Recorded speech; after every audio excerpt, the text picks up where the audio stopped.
आप हर रोज़ हनुमान चालीसा का पाठ करते हैं, लेकिन आपका हनुमान चालीसा का पाठ का जो फल है वो आपको नहीं मिल रहा है। मतलब आपको मन में ये आ रहा है कि मैं इतने सालों से पूजा कर रहा हूँ, हनुमान चालीसा का पाठ कर रहा हूँ। लोग ये कहते हैं हनुमान चालीसा पाठ करने से ये मनोकामना पूर्ण होती है, ये फल मिलता है। मेरे साथ तो ऐसा कुछ हो ही नहीं रहा। भई मैं हर रोज़ हनुमान चालीसा पढ़ रहा हूँ, 11 कर रहा हूँ, 21 कर, 41 कर रहा हूँ, 108 हनुमान चालीसा का पाठ भी कर रहा हूँ, फिर भी मतलब हनुमान चालीसा का जो फल है वो मुझे नहीं मिल रहा। तो अब मैं आपको बताना चाहती हूँ, वो फल कब नहीं मिलता, जब हम अच्छी तरह हनुमान चालीसा का पाठ नहीं करते। जो हनुमान चालीसा का नियम होता है, जो पूजा करने के बाद जो नियम होते हैं, पूजा करने से पहले जो नियम होते हैं, अगर आप वो नियमों के साथ वो पूजा पाठ नहीं करते हैं, हनुमान चालीसा का पाठ नहीं करते हैं, तो हनुमान चालीसा है वो पूरा अपना फल नहीं देती है। फल देती है, लेकिन वो जितना अच्छे से वो फल देना चाहती है वो फल नहीं दे पाती है। इसलिए आज मैं आपको बताना चाहती हूँ कि आप अगर हनुमान चालीसा को रोज़ पाठ कर रहे हो, जाप कर रहे हो, तो आप किन किन बातों का ध्यान रखें जिससे हनुमान चालीसा आपको अच्छा फल दे। जिस विश्वास से, जिस उम्मीद से आप हनुमान चालीसा का पाठ कर रहे हो, जाप कर रहे हो, उस उम्मीद से, उस विश्वास से हनुमान चालीसा भी आपको उतना ही फल दे। ठीक है, तो पहली बात यह है कि हनुमान चालीसा का अगर पाठ कर रहे हो आप, तो पहले आपको हनुमान जी के जो नियम होते हैं वो नियमों पर ध्यान देना है आपको। ठीक है, जैसे लहसुन प्याज बिल्कुल भी नहीं खाना है, शराब बिल्कुल भी नहीं पीनी है और ब्रह्मचर्य का पालन करना है। ठीक है, अगर शादीशुदा अगर पुरुष है, महिला है, वो क्या करे, मंगलवार शनिवार के दिन जरूर परहेज रखे, ब्रह्मचर्य का पालन जरूर करें। ठीक है, दूसरी बात, आप हनुमान चालीसा पाठ करते हो, पूजा करने बैठते हो, पूजा करने से पहले अगर आप वॉशरूम जाते हो, तो वॉशरूम तुरंत जाने के बाद तुरंत आपको मंदिर में प्रवेश नहीं करना है, तुरंत आपको पूजा नहीं करनी है। ठीक है, वॉशरूम जाते हो, टॉयलेट जाते हो, तो तुरंत आपको क्या करना है, तुरंत मंदिर में प्रवेश नहीं करना है, तुरंत आपको पूजा नहीं करनी है। ठीक है, अगर आप टॉयलेट जाते हो तो आपको जरूर स्नान करना है। ठीक है, सर्दी है तो मान लो नहीं कर पाते तो जोत किसी आपके जैसे घर में कोई भी जला सकता है, लेकिन बाबा की जो पूजा होती है वो क्या नहा धोकर ही करनी चाहिए। ठीक है, टॉयलेट जाते हो तो आपको नहाना ज़रूर है, बाबा का जो पाठ करते हो आपको वो स्वच्छ होके ही करना होता है। ठीक है, दूसरी बात, आपको जैसे पाठ कर लिया आपने, पाठ करने के बाद आपको फिर जैसे पूजा पाठ कर लिया आपने, ठीक है, एकदम से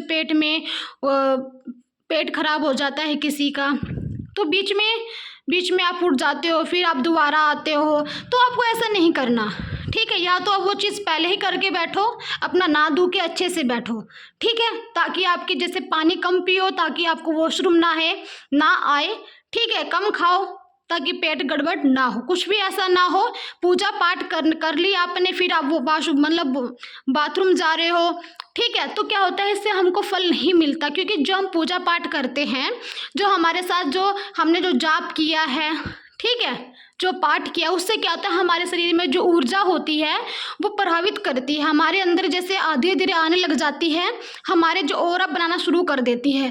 तो हम जब पूजा पाठ करते हैं उसके बाद हम जैसे तुरंत कर ली पूजा पाठ, तुरंत बाथरूम में चलेगी, तो वो शक्ति क्या होती है, वो धीरे धीरे नेगेटिव, मतलब जैसे एक मलिन हो जाती है, फिर वो हमारी हेल्प बिल्कुल भी नहीं कर पाती है। इसलिए आप ध्यान दो, जब भी आप पूजा पाठ करो तो आपको तुरंत वॉशरूम नहीं जाना है, और पूजा करने से पहले भी आपको वॉशरूम नहीं जाना है।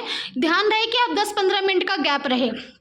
ठीक है, और जब भी आप जैसे पूजा करने जाओ तो आपका जैसे कम से कम 15-20 मिनट तक आपका पेट खाली होना चाहिए, जिससे आप जो जाप करो तो आपका जाप अच्छी तरह आपकी जैसे नाभि जो होती है उस पर लगे और उससे लगकर ऊपर उठे।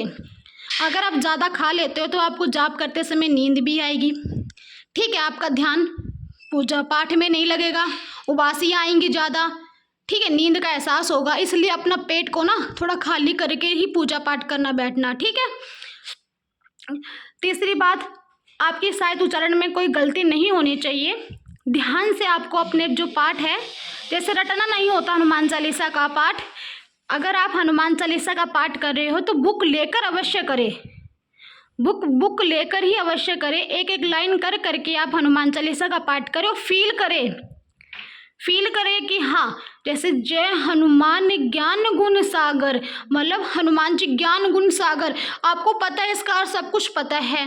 जय कपीस तिह लोक उजागर, आपको ऐसा पढ़ना है और आपको हर लाइन का एहसास फील होना चाहिए आपके मन में कि हाँ, मैं हनुमान चालीसा का पाठ कर रहा हूँ, जो मैं कर रहा हूँ मेरे बाबा में वो शक्तियाँ हैं, वो चीज़ है, ये चीज़ सोचनी है आपको, ठीक है।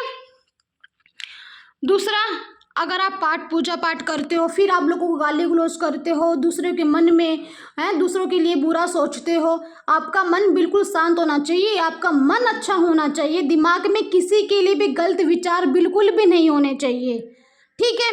आपकी जो नज़र है वो अच्छी होनी चाहिए सबको, जैसे मैं हूँ तो मेरी नज़र अपने जो है, जैसे मेरे हस्बैंड को छोड़कर, जैसे मेरे मतलब मेरी नज़र जो होनी चाहिए, क्या होनी चाहिए, बस किसी बंदे को देखूँ तो मेरी नज़र अच्छी जगह जानी चाहिए, और मेरी नज़र जो होनी चाहिए सबको अपने भाइयों की तरह देखनी चाहिए। वैसे ही आपकी नज़र जो होनी चाहिए, आप किसी लड़की को देखो, किसी को देखो, सबको अपनी बहन की नज़र से ही देखना, ठीक है, माता की नज़र से देखना, ठीक है। फिर आपको क्या करना है, आप जैसे बंदरों को केले डाल के आना, सेवा करना, मंदिरों में जाना, ठीक है, मंदिरों में जाना, बाबा के जैसे जो पाठ आप घर पे करते हो वही पाठ आप मंदिर में जाके करो, बाबा को सुना के, और बाबा से ध्यान रहे, आप जैसे पाठ करते हो तो मंगलवार शनिवार अवश्य बाबा से मिलने जाओ। जैसे हम डॉक्टर से मिलने जाते हैं ना, अपनी जैसे कोई भी जैसे परेशानी होती है, हम बीमार पड़ गए, हफ्ते में जाते हैं डॉक्टर, हमें 5-10 दिन के बाद बुलाता है ना, क्यों बुलाता है, वो हमारे जैसे पता करने के लिए हम ठीक है या नहीं है, दवाई जो मैंने दी वो आराम करी नहीं करी। वैसे ही आप मंगलवार शनिवार बाबा से मिलने जाया करो मंदिर, अपने हालचाल बिल्कुल सब कुछ बता के आया करो, ठीक है। बाबा तुमसे पूछने नहीं आएंगे, आपको ही जाना पड़ेगा, ठीक है। आप सब कुछ ध्यान में रखो, आप जो पाठ करते हो, पूजा करते हो, आप यहाँ आपको हर चीज़ का नियम परहेज का ध्यान रखना है, तभी आपकी जो पूजा है, पाठ है, सफल होंगे, तभी आपको बाबा की कृपा आशीर्वाद मिलेगा। ऐसे नहीं आप पाठ भी कर रहे हो, आप जैसे ड्रिंक भी कर रहे हो, घूम रहे हो, फिर रहे हो, कभी कहाँ जा रहे हो, मतलब बिल्कुल भी आपको जैसे साधारण जीवन जीना है, सब कुछ करो, एंजॉय करो सब कुछ, लेकिन जो बाबा के से जुड़े हुए हैं तो उनको तो सब कुछ पता होगा बाबा मेरे कैसे हैं। भैया आप हनुमान जी को मानते हो तो आपको हनुमान जी की शिक्षा तो पता ही होगी भी, मैं जिस भगवान की पूजा कर रहा हूँ वो क्या है, ये थोड़ा ना कि आपको पता नहीं और आप मतलब उनकी पूजा कर रहे हो, नहीं, सब कुछ पता होता है। अगर भोले बाबा की पूजा करोगे तो आप उनके बारे में पता है, हनुमान जी की पूजा करोगे तो आपको पहले उनके बारे में पता होना चाहिए कि मैं जिस भगवान की पूजा करना चाह रहा हूँ उनके नियम परहेज क्या है, कैसे उनकी कृपा प्राप्त हो सकती है, कैसे जो मेरी मनोकामना है उन तक पहुँच सकती है, ठीक है। तो आप जो गलतियाँ हैं वो ना करें, प्लीज़ अपना ध्यान रखें, जो पूजा पाठ करते हो, जाप करते हो, उसमें ध्यान रखें, ब्रह्मचार्य का ध्यान रखें। तो आपको जैसे जो लगातार पाठ कर रहे हो, आपको 15 दिन 21 दिन के अंदर जैसे आपको क्या है, अपने शरीर में अलग ही एहसास होने लग जाएगा। जब आपको बाबा का आशीर्वाद कृपा मिलेगी तो आपको अलग से ही फील एहसास हो जाएगा, ठीक है। तो आप अपने पाठ में पूजा करते समय गलती ना करें, ठीक है। बाबा आपके जो आप पूजा पाठ कर रहे हो, आप बाबा आपकी पूजा पाठ को सफल बनाए, आपकी जो मनोकामना है बाबा हनुमान जी पूरा करें, ठीक है।